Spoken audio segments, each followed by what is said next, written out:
Guerra 14-18 é de facto o mote para estarmos hoje aqui, para ouvirmos mais em pormenor e para ficarmos perpetuados nas nossas casas aquilo que foi a Guerra 14-18, e para isso devemos fundamentalmente a um homem, José João Paes. Já vamos falar um pouco mais sobre isso.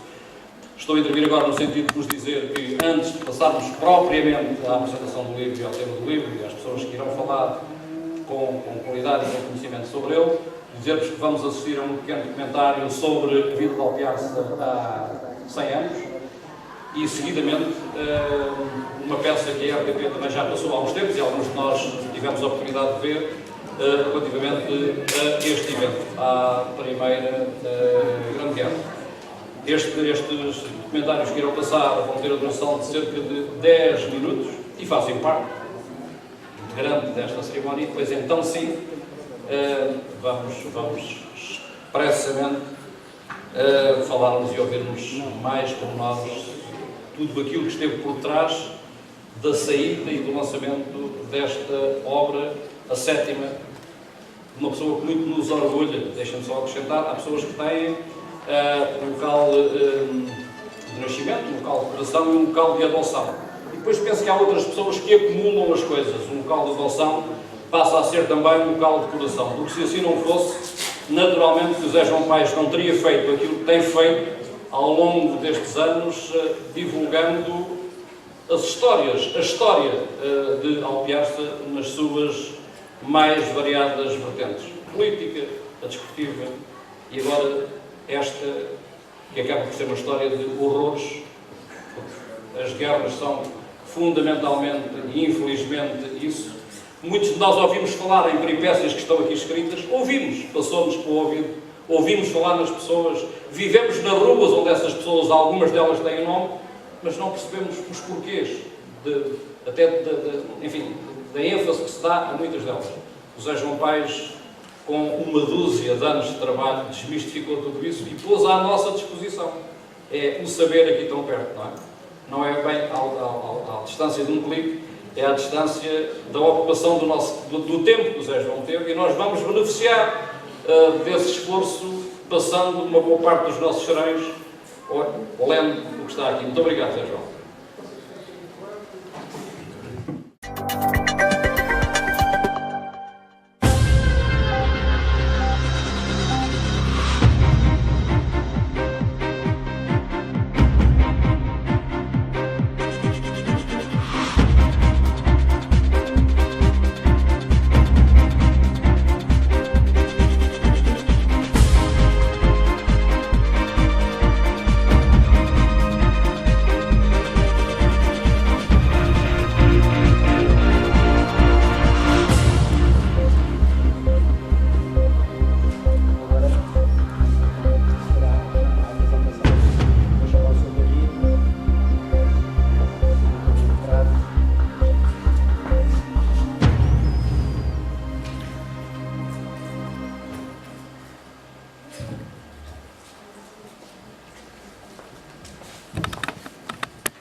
Ora bem, aqui na mesa convidou-se a ver que foi o homem que fez o livro fisicamente. Acho que é interessante também conhecermos um pouco da tipografia. O Dr. Monteiradas fez o prefácio do livro e eu que o escrevi. Quantos do Sr. Henrique aqui está, também separei todos os livros que eu fiz sobre Alpiarça foram feitos em Alpiarça. Portanto, dependendo, ele sabe, ele só pediu o orçamento só para me orientar. Realmente. Era só para saber quanto é que eu ia pagar. Mas eu sempre fiz questão de ser feito aqui em Alpiarça. Nunca pensei noutra hipótese. Se o livro era sobre os conceitos, o conceito de Alpiarça, não fazia outro sentido. Se fosse feito muito fotografia. Portanto, tem a palavra. Boa tarde a todos. Antes de falar propriamente também no livro, é para dizer, para continuar as palavras do José João. São mais de 3 milhões de livros que são feitos nas instalações da Galeria de Artes Gráficas com sede em Alpiarça e que levam lá todos, como podem ver na página 4, feito Galeria de Artes Gráficas, Zona Industrial de Alpiarça. São mais de 3 milhões, ou seja, mais de 2.500 títulos diversificados. O José João disse bem, também as minhas mãos ainda continuam a mexer no papel e é com grande prazer, porque por detrás do meu livro está o conhecimento, está as nossas conversas paralelas ao executarmos o livro e as histórias todas que são contadas, porque quando se fez este livro, não se falou, eu e o José João não falámos só do livro em si, falámos também de tudo o que me levou a Alpiarça, a minha chegada aqui em 1987, a chegada dele, em 76, tudo que nos move, tudo que nos mantém, o emprego que a Telegráfica dá, as pessoas da Alpiarça que continuam a fazer os livros, porque são pessoas aqui assim da Alpiarça, que têm aqui assim a sua família de pau. E isto tudo, depois de ouvir o Zé João dizer, é verdade, são 7 livros, e 7 livros lá feitos. Isto ultrapassa tudo aquilo que se pode dizer também da palavra amizade, porque da obrigação que temos todos em olharmos nos olhos com muita frontalidade, com muita verdade, deixando muitas coisas para trás para, de facto, agarrarmos o que de melhor nós podemos ter, falarmos e continuarmos a acreditar que o dia da manhã é sempre melhor. Ao agradecer pessoalmente ao Zé João, também agradeço porque não posso dizer que li o livro todo, não li, mas dediquei também um pouco, nestes 3 meses, também a ler muitas coisas. E é um livro que servirá sempre para consulta, é aquilo que eu penso, mas servirá também de mostra nos tempos difíceis, nas alturas todas que o povo passa, os tempos de escuridão, os tempos de luz que se atravessa perante as guerras e aquilo que, ao fim e ao cabo, nós todos, penso eu, que julgamos aprender, mas que depois esquecemos. Ou seja, todos, mas mesmo todos, sejam eles que ideologia, tenham eles a ideologia que possam ter, ou a forma de estar na vida ou na sociedade, ou os hipotéticos graus, somos todos passageiros de uma só vida, no meu entender, que deveríamos dedicar muito mais atenção àquilo que nos rodeia, às pessoas, ao ambiente e tudo aquilo que possa trazer consciência e que deveríamos todos, por vezes, deixar as pequenas coisas que são de orgulhos pessoais. Este livro fez-me entender isto, também me deu a entender isto, e além de toda a obra do Zé João, este para mim foi aquele que me fez também descer a patamares humanos mais fortes. Obrigado, Zé João. Eu acho que Alpiarça também nos deve muitas coisas, ou então não deve, e deve agradecer também a sua forma de pensar, de querer e de estar, tal como eu penso que deve ser. Obrigado a todos por terem vindo também. Obrigado.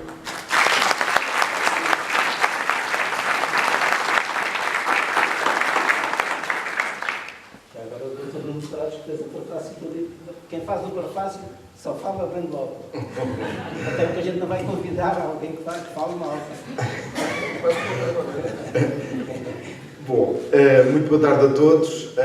Em primeiro lugar, dar os parabéns ao Dr. José João Paes. É, de facto, uma obra que fazia falta. Há cerca de algum tempo que tenho acompanhado também, pela minha ligação à história, as várias obras que foram feitas, que foram trazidas a prelo por José João Paes. De facto, é um contributo importantíssimo para a nossa história local. José João Paes não se limita unicamente a falar de uma temática. Dentro da história, fala da história contemporânea, como é o caso, mas também da história local, como também é o caso da história da arquitetura, como vimos, por exemplo, no livro que também dedica à nossa Igreja Matriz, na história da arte, das memórias e das tradições. Eu confesso que, quando ele me convidou, fiquei extremamente feliz. Primeiro porque fui convidado por um amigo e depois porque ia, efetivamente, falar de uma obra que ia ter o privilégio, se calhar, de ler algumas partes muito antes de todos aqueles que estão aqui presentes, tirando aqui, claro, o Sr. Garrido. E quando escrevi este prefácio, o que escrevi não foi dizer bem do autor, foi dizer o que é justo para uma obra como esta, que nos traz para a compreensão do que foi este fenómeno à escala mundial, a Grande Guerra, e como é que foi a participação da Alpiarça. Entendemos, a partir da obra de José João Paes, quem foram as pessoas que faleceram, por que razão foram dados nomes a determinadas ruas, ajuda-nos a compreender também a toponímia local. É, sem sombra de dúvida, uma obra que fazia falta, e é, sem sombra de dúvida, também uma obra que ajuda a contextualizar uma parte importante desta história contemporânea. Ou seja, numa conjuntura, como nós acabamos de ver neste pequeno filme, política, económica, social, extremamente complicada, para vos dizer que, por exemplo, durante a Primeira República, em 16 anos, há 45 governos, e faz precisamente hoje 100 anos que terminou o governo do homem que viveu aqui na Quinta dos Patudos, José de Mascarenhas Relvas, 30 de março de 1919, é de facto difícil perceber um Portugal deste período. E com esta obra ficamos a perceber muito melhor a nossa terra. Chegaram a Alpiar, eu cheguei mais cedo, cheguei em 73, foi aqui que nasci e é de facto um orgulho imenso ver esta obra e, mais uma vez, dar os parabéns ao José João Paes, e foi com um grande orgulho que escrevi este prefácio. Muito obrigado.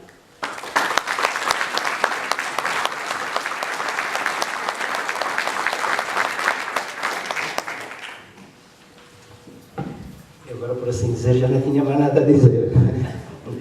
Muito bem. Senhores autárquicos e caros amigos, queria dar aqui um agradecimento especial à Câmara pela cedência deste espaço magnífico. Isto é uma vista magnífica daqui. Também pelo apoio dele na compra de exemplares do livro. Uma palavra também para a Junta de Freguesia, Sr. Presidente, que aqui está presente, pela compra também de vários exemplares. O mesmo se aplica à Caixa de Crédito Agrícola Mútuo, que mais uma vez ajudou na compra de alguns exemplares e, portanto, ajudou a minorar as despesas que eu tive com esta obra, que isto foi um livro feito ao quilo, isto pesa muito. E, portanto, tinha que fazer estas primeiras palavras dirigidas a quem deu a ajuda mais significativa. Este é o meu 7º livro sobre a Alpiarça. É um livro de ciclismo, gente outra vez, um livro de ciclismo dedicado ao desporto, portanto, para fixar a memória relativamente aos ciclistas. Gente outra vez, para fixar a memória relativamente à atividade política que aqui se desenvolveu em Alpiarça durante o período do livro, vai entre as invasões francesas em 1974. Depois um livro sobre a Val de Cavalos, que também era uma história ligada à Alpiarça, porque aquela luta relativamente à freguesia de Val de Cavalos que passou para a Alpiarça, depois voltou novamente para a Chamusca, que é uma história interessante, porque a Alpiarça é um concelho único. Quem cá começou a gerir o concelho pensou que isto mais tarde ou mais cedo vai acabar se a gente ficar assim. Portanto, vamos anexar Val de Cavalos. E, portanto, foi o que aconteceu durante um determinado período, até 1926. Portanto, é um livro dedicado a esse período. Depois, a história da Igreja de Santo Eustáquio de Alpiarça, não sobre a religião em si, mas sobre a construção da Igreja. grande parte do produto, e que o livro ainda está à venda na igreja. A primeira ideia foi para cobrir os custos, dar uma ajuda à manutenção do teto da igreja. Depois, com os 100 anos do Conselho, lembrei-me de escrever ao Piarça um Conselho da República, que na verdade é um Conselho da República, nasceu em 2 de abril de 1914 e, portanto, e só nasceu porque veio a República, de outra maneira, se calhar, tinha pouca hipótese de ser criado, naquela altura, pelo menos. E, portanto, foi um livro para fixar essa memória. E agora, este da Grande Guerra, portanto, também celebra os 100 anos da Grande Guerra e, portanto, fazia todo o sentido fazer um livro sobre isto. Até porque, ao longo da investigação, eu detectei com quase 100 de alpiarcenses que combateram na Grande Guerra. Isto começou tudo por quê? Por causa da rua Joaquim Magalhães, João Nunes Feliciano e Joaquim Monteiro Raposo. Isto começou em 2005. Eu tentei perceber quem é que eram estas pessoas. Combateram na Grande Guerra. Também onde é que elas estão sepultadas? Ninguém sabia. E, portanto, aqui é que nasceu este interesse pelos combatentes da Alpiarça. Fui para o arquivo militar, parei-me com 100 e tal militares da Alpiarça e outros mortos. Então, depois não morreram só estes, morreram mais pessoas. E, portanto, fez-me nascer esta curiosidade em fazer mais alguma coisa, além só de tirar os nomes. E, portanto, isso, um trabalho de 12 anos, eu tenho uma grande dificuldade na escrita, mas isto digo com verdade. É que começa a fazer pesquisas e a gente vai juntando material, e o material de 12 anos, como devem compreender, é muito material, e depois, quando é ao fim, para cortar. É como vocês terem 10 ou 11 filhos e dizerem assim, qual é que gostam mais? E a gente, é difícil muito tirar isto, mas tem que se tirar, porque senão isto não tem fim. O doutor não está aqui. Portanto, este livro tem que ser lido desta maneira. Isto ficou maior por uma questão. As primeiras 100 páginas falam sobre a Grande Guerra, em termos gerais. Porque é importante perceber a atuação dos militares da Alpiarça no contexto da guerra em geral. Quer dizer, falar só do que eles fizeram, está correto, mas depois eu queria que as pessoas tivessem uma perspectiva do que é que foi a guerra e qual foi a posição de cada um deles na guerra. Que eu cheguei à conclusão, por exemplo, durante a Batalha de La Lisca, a maior parte dos militares da Alpiarça que pertencem à Infantaria 2 estavam precisamente na primeira linha da batalha. Alguns até foram condecorados por causa disso. E, portanto, era importante contextualizar a presença deles e saber o que é que fizeram. Outra coisa que eu pretendi, normalmente, nos livros a que eu tenho ido assistir sobre a apresentação, sobre estes motivos da Grande Guerra, dos militares de cada concelho, o que eu vejo quase sempre é que apresentam os militares que estiveram em França, a combater em França. Mas a Grande Guerra foi muito mais que a presença em França. Antes de irem para a França, os militares foram para a África e, portanto, portanto, isto foi um total de 100 mil, mais ou menos, 100 mil militares que foram para a guerra, 55 mil foram para as colónias, logo em 1914, logo quando a guerra começou, e ainda não, a Alemanha não tinha declarado guerra a Portugal, e outros tantos foram para a França. Portanto, a maior dificuldade foi relativamente aos militares que foram para as colónias. E esses sofreram muito mais, mas muito mais que os que foram para a França. A maioria dos militares que foram para as colónias morreram por doença. Houve 5 da Alpiarça, que morreram em Moçambique todos. Manuel Coelho, José Taíde Ribeiro, José Máximo Alcobia, José Pereira Bernardes e Manuel Borges Loureiro. Portanto, estes militares morreram em Moçambique. A maior parte deles não se sabe onde é que eles estão sepultados. Não se sabe mesmo. E, portanto, morreram de doença. O que toda a gente em Alpiarça sabe é que morreram na Grande Guerra Joaquim Magalhães, Joaquim Monteiro Raposo e João Nunes Feliciano. Mas, como estão a ver, morreram muito mais. E, portanto, estes foram esquecidos.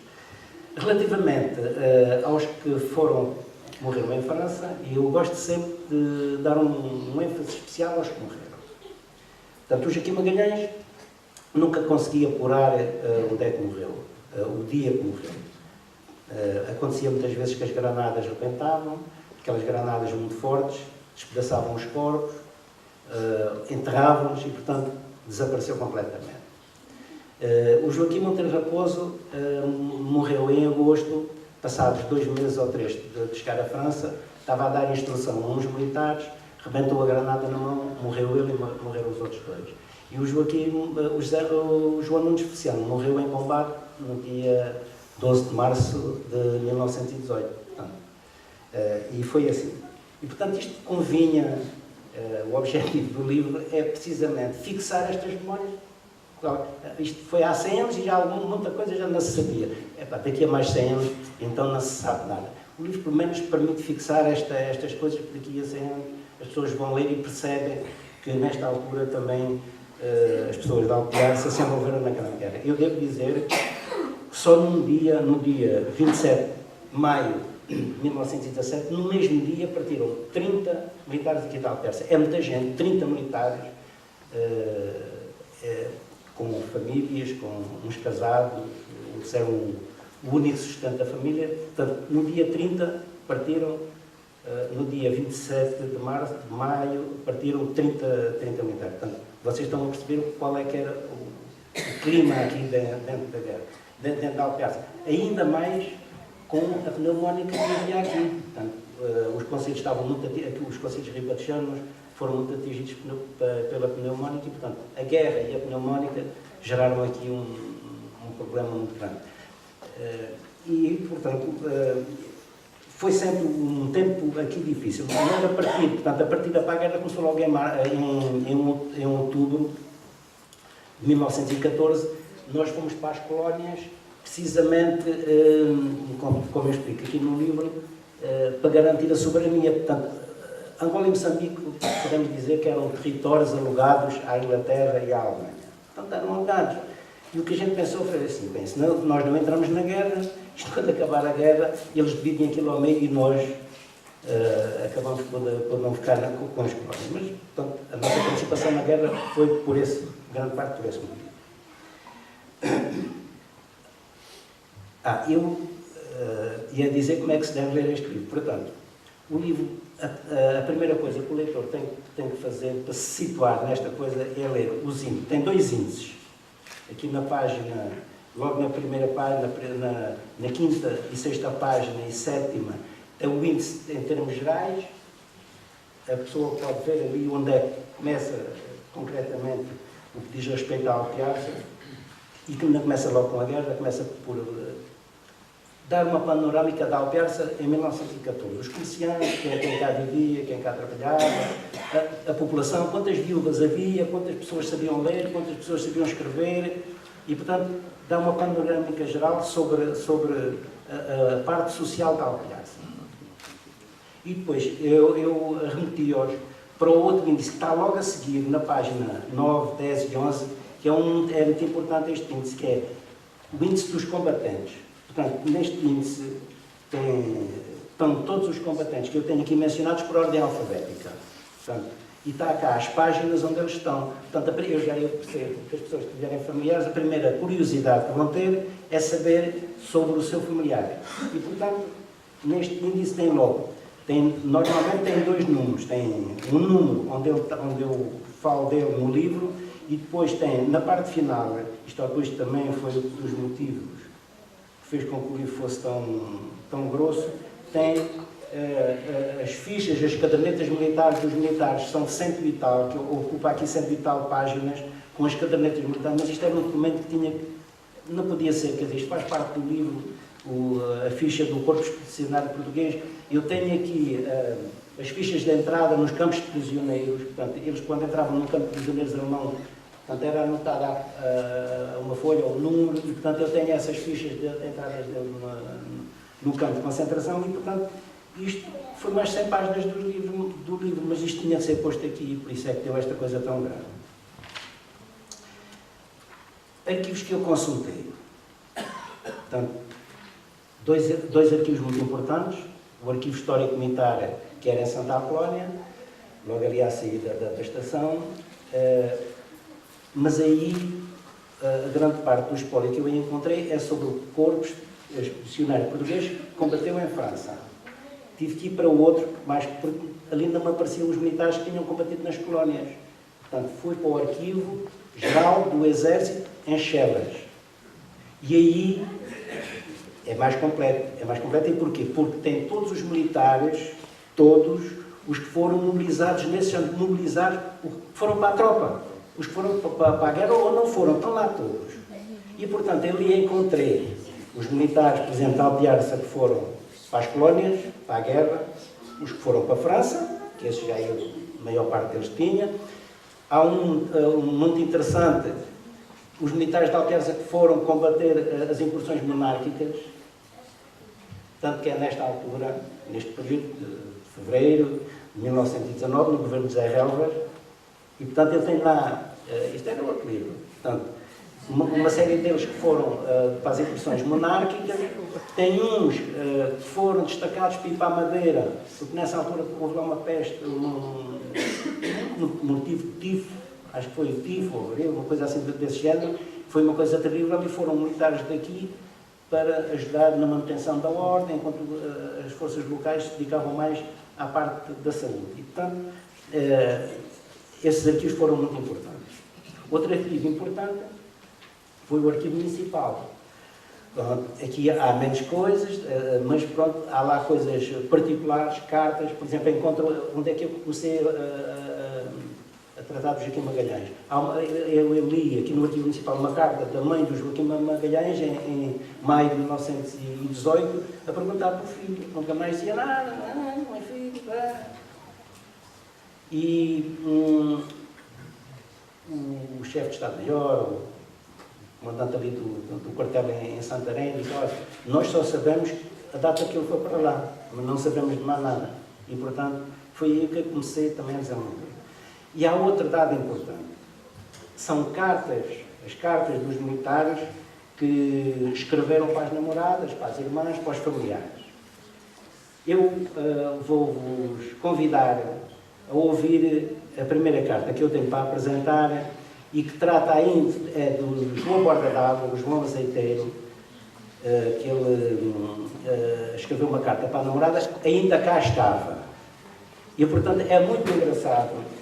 São documentos importantes que a gente vê qual é que era o pessoal da Alpiarça que estava no movimento e o que é que se passava naquele. Portanto, também estamos a falar, quem vai ler a carta vai dizer mais ou menos em que data é que foi. E, portanto, vamos ouvir a primeira carta do João Borda d'Água. Lisboa, 20 de agosto de 1920. Emília, muito estimo que esta minha carta te vai encontrar de saúde, igualmente o teu pai, a tua mãe e toda a tua família. Eu, ao fazer desta, saúde felizmente. Emília, ia dizer-te que cá cheguei sem novidade, pois como no comboio do vinho vinham também uns rapazes da Almeida e um, quando vinhas a chegar quase a Lisboa, ao passar o comboio debaixo de um arco, o rapaz vinha com a cabeça da parte de fora e depois bateu numa coluna. Quando chegou a Lisboa, foi logo numa maca para o hospital. Já não lhe julgam vida. Eu estive ainda a falar com ele em Santarém e ele esteve a perguntar-me pelo Raposo e pelo Botinho. Mas não viemos do mesmo vagão. Agora, o teu Joaquim só vem hoje. Já traz um boné de pala e traz já as pernas atadas de Alpiarça. Só quem cá está na minha companhia destes, vieram agora, é o Santana, o irmão do meu cunhado, o Borga e um rapaz do Carvalhal. Agora nós vamos embora sábado. Por isso, escreve na volta do correio para eu cá receber antes. E eu, mais depressa chego, mais depressa entrava de segundo. Hoje estou de guarda. O que me vale é as 4 horas de descanso. Nem devagar tinha para escrever. Isto agora cá no quartel, quem entra, já ninguém sai. Não há ordem de passear. E eu costumo ir fazer esta jornada. Mas muito mais me gostava se não viessem aquelas pessoas. E a gente sabe que eles não estão cá, é mais eu. Mas é a mesma coisa. Isto agora é cá um movimento doido. Nunca punha na minha ideia isto chegar ao que chegou. Está tudo preparado para marchar. Não sei se a gente já se apoderará cá para fora. Era bem bom que a guerra acabasse neste meio tempo. Que não preciso lá ir, mas era muita sorte junta. Ontem, quando cheguei, andava um aeroplano lá muito alto. Foi a primeira vez que vi. Agora é que me parece que, se não for nunca, tarde tornarei a ir ao Alpiarça. A gente, quando lá está, nem calcula por cá vai. É uma bicheza viva. Não sei quando tornarei a vestir o meu fato novo, mas ao mesmo tempo não me importa tanto. Como cá no mundo de Alpiarça também tem raparigas, temos que ir passando. Aqueles que eu cá queria acolher, já cá estão. Agora já tu não dizes que te custa ver os mais a namorar e tu não. Onde todos pagam, nada é caro. Agora, já que estás cá, já que cá estão, também não gostava muito de lá viessem mais. Quando não havia nada, não havia quem fizesse o serviço. Ao teu Joaquim já lhe deram também umas botas novas, umas calças e um casaco de fazenda dos capotes. Agora, houve mulheres que foram à estação de Santarém para ver embarcar os filhos. E quando o comboio marchou, largaram-se todas a chorar. É uma coisa que não vale nada.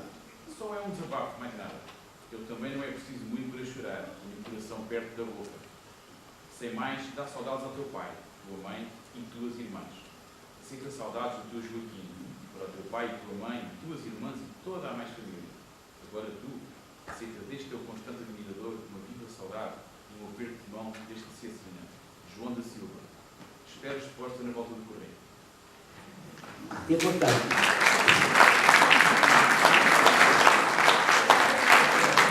isto é uma carta quando ele ainda cá estava. Isto depois, quando as pessoas chegavam à França, a coisa era diferente. Ele enfiava mais fino. E portanto ali começavam os medos aqui. Havia a instrução, aquilo era rigoroso, tinham os colegas, os amigos daqui de Almeirim, de Alpiarça, de Santarém, da Chamusca, e a coisa ainda passava. Mas agora vamos ouvir, quando ele já estava em França, qual é que era o estado de espírito dele. Tiago. Emílio do Céu, Rua da Cadeia, Alpiarça. França, 5 de novembro de 1917. Emílio, muito estimo que esta minha carta te vai encontrar de uma perfeita e feliz saúde, na companhia de toda a tua família. Eu, ao fazer, deste fico bem, felizmente. Recebi a tua carta datada de 27 de 10, e nela vi o que me mandavas dizer, pois o que mais estimei foi saber que tinhas ficado de saúde. Esta carta que eu recebi foi a responder a que recebeste no dia 27, com a data do dia 9.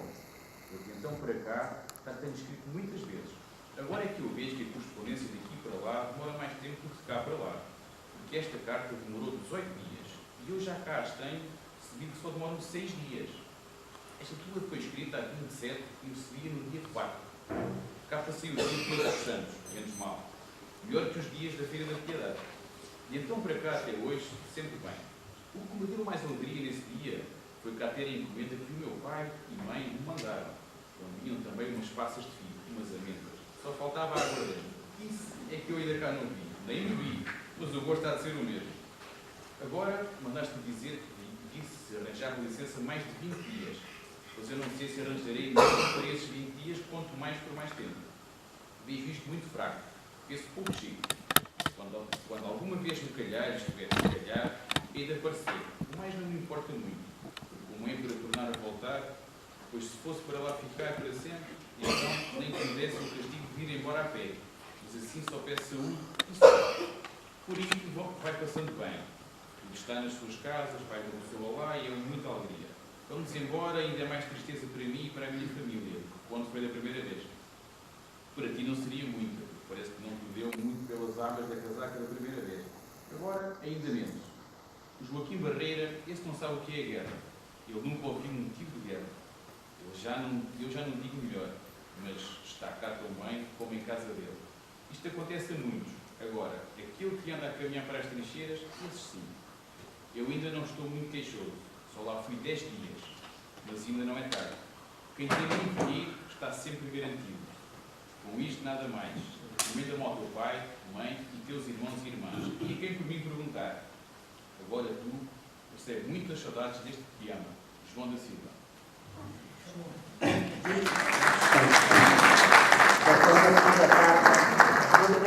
Ele fala ali daquela tempo que a carta demorava a chegar, que ele andava desconfiado que ela cá andava. Ela era outra pessoa. E portanto ele estava a dizer que estamos a carta daqui para aí, embora seja dias, para cá nunca mais vem. Mas é estas coisas mesmo assim da guerra. Mas a carta mais comovente que vem no livro é de Joaquim Magalhães. E, portanto, o Joaquim Magalhães foi um dos que morreu em França. Não se sabe em que data e não se sabe em que local. O interessante é que eu tenho uma carta que me foi cedida por um familiar, a Emília, e portanto, eu estive a ler e achei que era a mais comovente. Portanto, essa é a carta que vem na parte de trás do livro. Mas eu vou pedir ao Tiago que leia a carta que foi escrita momentos antes dele morrer, porque a partir daí nunca mais deu notícias. É o Joaquim Magalhães. É uma carta que ele diz à irmã. Para Joaquina Carvalho, Rua da Fusca, ao Tempo do Carvalhal, Alpiaça. França, 13 de outubro de 1917. Minha querida mana Joaquina, em primeiro lugar, desejo a tua saúde em companhia do meu cunhado, dos meus sobrinhos e de toda a nossa família, que a minha, em companhia dos meus camaradas, por enquanto continua boa. Felizmente, graças a Deus. Querida mana, mandaste-me pedir um bilhete. Peço desculpa em não te mandar, mas mando-te esta carta. Não sei se tu gostarás dela. Era uma grande tristeza para mim se tu me mandavas pedir uma coisa e eu não te a mandasse. Só se de todo não houvesse, mas isso é o que há cá com mais fartura. Mana, agora o que pode ser é não ser do teu gosto, pois eu não encontrei coisa mais bonita. As opiniões nunca são as mesmas. Se eu soubesse que lhe fazia muito gosto em que eu te mandasse, já te tinha mandado há mais tempo. Custasse o dinheiro que custasse. Só eu me lembrar que estou tão longe de vós vocês e já há tanto tempo que não os vejo. Mas ainda tenho fé de os ver, e Deus queira que seja mais breve do que eu penso, para ver se andam mais animadas, e eu sei que há de custar muito a vós vocês chegarem um domingo, verem por aí andar alguns e não me verem a mim. Só tenho pena é de Emília, de vós vocês todos, agora que estavam para gozar e não gozam nada por minha causa. Mas não se importem com isso, porque eu não me importo nada de aqui estar. Só o que peço a Deus é que me dê saúde e sorte, assim como tem dado até à data, que é esse o meu maior desejo, e por isso não cismem e não se arrepentem, que eu tenho esperanças de lá ir. Se por acaso cá não fico, que não é por toda esta verdade triste que escapamos. Isto é o que tem de ser, é o que é. Ainda tenho fé que irá aos anos do teu Diamantino e das tuas irmãs. E ir cá estudar umas rimas bonitas para lá dar para vós vocês se rirem, e mais, eu nesse dia, e que há de acabar as tristezas todas, que lá levam o diabo e a alma, se é que a tem. Mana Joaquina, tenta participar que fui entregue da caixa de papel que a mãe me mandou. Fui entregue dela no dia 12 do corrente. Eu até fiquei alheio e o papel ser para mim, porque eu nunca tinha mandado pedir nada disso. Mas enfim, fiquei muitíssimo contente pela lembrança que teve, porque foi uma coisa sem ser esperada. Agradeço-te muito a lembrança, agora muitas saudades para os nossos pais e manos, e saudades para o meu cunhado e beijinhos para os meus sobrinhos, e saudades para toda a família, e por quem perguntar por mim. Agora te digo, tu, recebe de mim uma viva saudade e um aperto de mão deste teu mano. Adeus. Joaquim Magalhães. O Joaquim Magalhães era muito brincalhão. E logo depois, ele dá a impressão que em Alpensa, quando havia qualquer coisa, qualquer bailarico, fazia sempre uns versos. E ele também fez uns versozinhos para a mana. Tiago. Querida mana, aqui vão estes versos. Vai de carta, és de todas a mais bonita. Vai visitar a minha mana e dá-lhe saudades de quem cá fica. Vai de pavão engraçado, que foste criado em França. Diz adeus à minha família e que eu tenho lembrança. Vai tu, pavão sozinho, não te mates com mais ninguém. Adeus, meus manos e manas, adeus, meu pai e minha mãe. Se encontrares tudo de saúde, dá-lhe muitos parabéns. Dá-lhe também muitos abraços desde Joaquim Magalhães.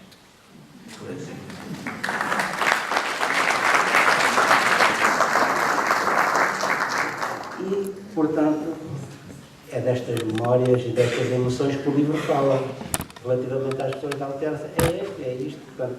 E as cartas são uma coisa importante para dar aquela emoção que a gente, a escrever e que ouvimos, não conseguimos transmitir. As cartas transmitem tudo. Como vocês ouviram, a história está ali e é muito interessante. Não tenho mais nada a dizer. Se quiserem fazer alguma pergunta sobre o livro. Pode deixar dar nos pontos que costuma dizer, mas lembrou-se de uma coisa que o meu pai me falava sempre. E toda hora, e todo santo, o meu pai me falava na guerra. Porquê?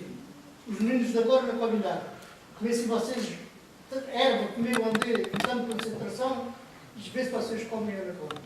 Meu pai, uma vida inteira, andava, tinha um migalheirozinho fora parte, e quando tinha questões das questões dentro do migalheiro, quando chegasse o 9 de Abril, ter dinheiro para botar no tempo.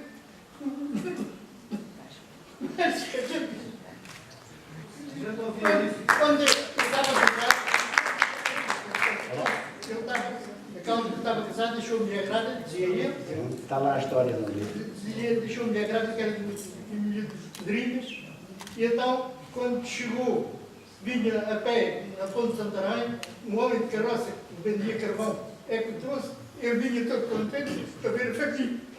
E o que disse, quando chegou ao pé, assim que a mulher tinha morrido para Timor, mas o filho mais de pois é que casou com a minha mãe, ainda teve tempo para mandar vir 9 filhos. Casou com outra. E a casa, eu só poderia o resto mas foi sempre um pai com um pai. E nunca vi o meu pai bater a minha mãe, como agora já vi nos jornais, nem a minha mãe bater a minha mãe. E nunca ouvi um palavrão neste pai. Ainda hoje eu também não sei dizer.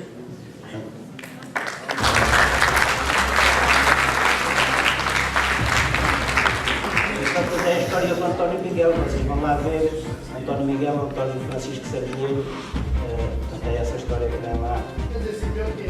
Mas alguém quer dizer alguma coisa? Mas alguém? Não tem mais ninguém quer contar nenhuma história, então acabou aqui a história minha. Agora é para vocês, como é que isso? Isto é violento. É violento. Obrigado.